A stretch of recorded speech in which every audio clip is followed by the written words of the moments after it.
What's up, guys? Metro Drive. I was thinking about this, and I used to play a lot of video games, and a lot of Halo, Call of Duty for sure. Probably my favorite video games, honestly. It's a toss-up between Halo and Uncharted. Kids play video games today, and so I swear I was thinking about this. I think about it a lot. They put hours into these video games. And when I say hours, I mean thousands of hours, some of them. And I'm not talking about professional gamers right now. I'm not talking about like the Twitch gamers, people who are making like, 6-7 figures a year doing it. I'm talking about people who are just like passing time. And I'm like, how could you I honestly quit playing because I couldn't compete. And so it was to the point to where I was like, this is no fun. They've got perks I don't have. They have edges I don't have. More importantly, I don't have the time to invest in it. Why? Well, I could have made the time, but it was for nothing. It was 4 or 5 hours a day, maybe, to compete and be at like prestige level 1 million or whatever. And so I was thinking, it's 2019. Okay, you're watching this video probably likely on your phone or pad. I think it's like 80 or 90% of stuff. Forget desktops. I don't even know. It's got to be 5% off desktops. You're watching this on mobile.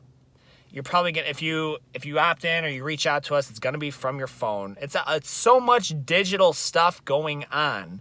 So you can and you can do and build a business from your mobile device and like communications, email, the whole 9 yards. Everything's from an app now. And so it's like a game, and you kind of have to brainstorm with it, and you still put in hours.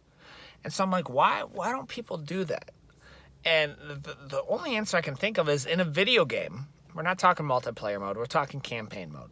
In a campaign mode of a video game, you're going to win. You're going to win. Like, I don't know anybody who was like, yeah, I bought Halo and I couldn't beat it. In fact, there's actually a formula like with video games. They have to make it like, it can't be too easy because then the game's no fun. But it can't be unbeatable because the game's no fun, right? And so I think it's the risk of life and the risk of specifically business.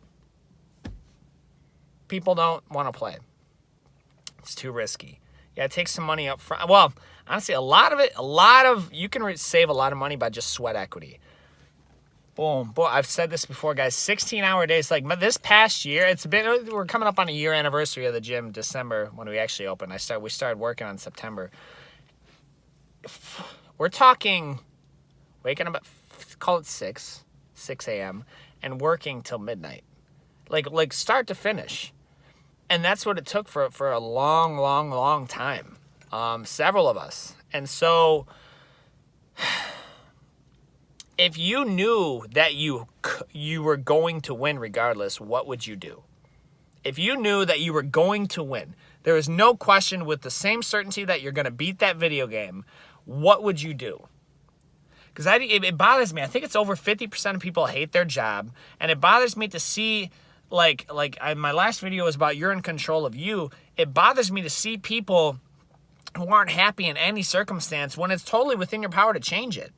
I heard something, don't know if it's, I should probably validate this, but it was like, if somebody knows the answer, please. But I heard I want to say over in India or something, the odds of them, like beggars changing their social status is so insurmountable that it's almost non-existent. Like, that's just not going to happen. Okay, there's professional beggars or something. That's not the case in America. I mean, there's pick an American turnaround story. I was homeless and then I became successful. Whatever. I was this and then there's so many of them now to where we almost become like insensitized. Like, yeah, that's really cool, and no one wants to chase that. No one wants to chase it. Like with the same intensity. I mean. With the same intensity, they're chasing after these prestiges and all these video game glorifications. I'm pro video games. Like I said, I just wish I had the time to game, number one. Two, to compete. Like, I just can't compete with it. So, that's it, guys. What would you do if you knew you couldn't lose? If you knew you couldn't lose, there was no chance you could lose. With the same certainty, what would you do? I think you should do that. I swear. If it's jiu-jitsu, great. If it's not jiu-jitsu, great. But I think you should chase that with the same intensity. And a lot of people sell themselves short and cut themselves out before they've even started. Coach David, Metro Jiu-Jitsu. As always, I'll see you guys on the mats.